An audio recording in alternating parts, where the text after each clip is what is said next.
Hey, what is up guys? I'm KBHD here, and this is the Google Edition HTC One. Now, the regular HTC One was one of my favorite phones of this entire year. I gave it the #1 choice in my top 5 1080p smartphones. It's just a brilliant phone altogether. But now that there's a Google Edition of this phone, it's time to take a look at what sets this thing apart. What makes the Google Edition phone worthy or different from the regular HTC One. So without any further ado, let's take a closer look at the Google Edition HTC One. This device on the outside is basically exactly the same as the regular HTC One. You simply cannot tell the difference because, well, there is no difference. The Google Edition One only comes in the silver 32GB model, and everything that was great about the build quality of the regular HTC One is still great about the Google Edition One as well. The aluminum body, the slight curves, the front-facing speakers, the zero-gap technology, the front and back-facing cameras, the sealed-in battery, even the Beats Audio logo, which we'll get to in a second. All of that stuff is the same on this phone, and up till now, I could have been showing you a regular HTC One and you would have never known. But the real difference comes as soon as you turn on the phone because, as you know, the Google Edition HTC One is running a stock build of pure Android. The regular HTC One is just getting the Android 4.2 update now with HTC Sense, but this Google Edition phone comes out of the box with the latest version of Android 4.2.2, and will get all the OS updates right behind Nexus devices very early, which is great. So all of the differences that make this different from the regular HTC One are in the software department, so we'll go ahead and take a look at those. First of all, there are actually a new boot animation for the Google Play Edition phones. This isn't a Nexus boot animation right now. This is only found in the Google Play Edition HTC One and Galaxy S4, so that's pretty cool that that's new. Now, yes, this is booting into pure AOSP, stock Android, vanilla Android, pure Android, however you want to put it. That is what comes on board. So no HTC Sense skin, no carrier-installed apps, no bloatware, just pure Android. Because there's no HTC stuff, you actually do get some nice bonuses, like that non-expandable storage space. You get more of it free out of the box, and you get slightly better battery life with less blink feed and other HTC stuff running in the background. Some other things have changed too. First of all, I found this ROM to be overall a bit snappier when compared to HTC Sense 5, and Sense 5 was already really fast on the regular one. I think that's to be expected though by now with AOSP. It's just naturally a bit snappier and more fluid overall, and that's even more apparent with the Google Edition Galaxy S4 when you compare it to TouchWiz. And I also think that stock Android happens to look really pretty on the black bezel around the display. I just wish I could get a black Google Edition HTC One, since I think that would look even sexier.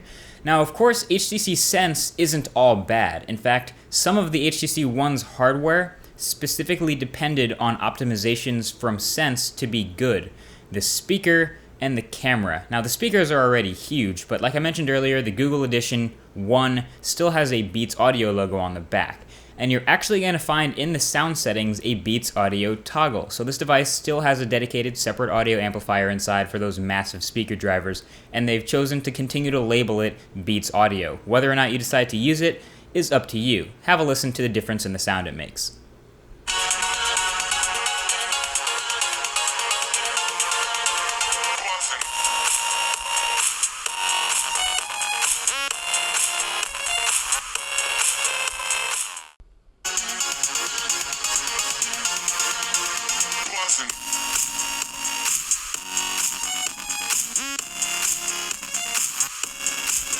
So Beats Audio is still in full effect here, and I just leave it on all the time to avoid all the suppressions that come with turning it off. I'll leave my Beats Audio explained video in the description below that like button if you're looking for any more information on that. Now, as far as the camera goes, this is still HTC's 4-megapixel ultra pixel camera. I did an explained video on this too, so I'll link that below, but basically, because this only takes 4-megapixel shots, HTC had quite a few algorithms and tweaks in Sense 5 for some sharpening and some optimization for low light performance to make this look better in regular light. After spending a lot of time with the device and looking at the photos I've taken, it looks like a lot of these optimizations are still present. Turns out they're not all completely built into HTC Sense, but they're built into the imaging chip that is still part of the Google Edition One's hardware, like the Beats Audio amplifier. So it comes with the new Google camera software interface and swipe gestures to change settings and everything, but the images you'll be able to take will look exactly the same. So you'll be able to switch to video mode, take HDR shots, panoramas, and photospheres, etc. with Google software, and it'll have the same quality as a regular HTC One. So of course you're going to be missing all of HTC's extra little camera features like Zoe and the effects and live filters, but overall it is very fast and definitely not a bad quick point and shoot camera for just the regular photo taking experience. So I think it's pretty obvious by now, I really like stock Android. I like the way it looks, and I prefer it over Sense in just the way it operates, and I like how quick and responsive it is on hardware that it's optimized for. And this Google Edition isn't just a regular HTC One with pure Android on top of it. It actually has quite a few tweaks and adjustments behind the scenes to make it work for the One. The button layout is a good example on the bottom. It's not on-screen buttons, but you do get to have to long press the home button to get to Google Now, and double tap it to get to multitasking, and that back button is always a back button. So no menu button down there, you still have to use on-screen menu button, but nothing else switches about that.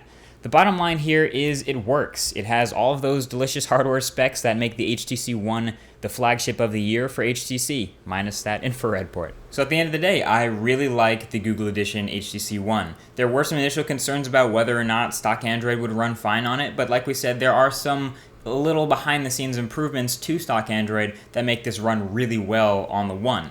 It's not a Nexus, obviously, because of those, hardware button layouts, and it's slightly different because there's no on-screen buttons, but I figured this would be a good chance to take a look at what native stock Android basically would look like on a phone when it's not CyanogenMod or anything like that. Now, you can also download a Google Edition ROM for your HTC One if you have one, so I'll include the links below to any of that stuff if you want to check it out, if you're daring enough to root and flash something like that. But yeah, at the end of the day, it's a great phone, and I'm a fan. I'm going to be recommending it to a lot of people who like stock Android. Either way, thanks for watching this quick video. Be free to stay tuned because the Google Edition Galaxy S4 review is also in the works. That'll be coming up very soon. Either way, thanks for watching, and I'll talk to you guys in the next one. Peace.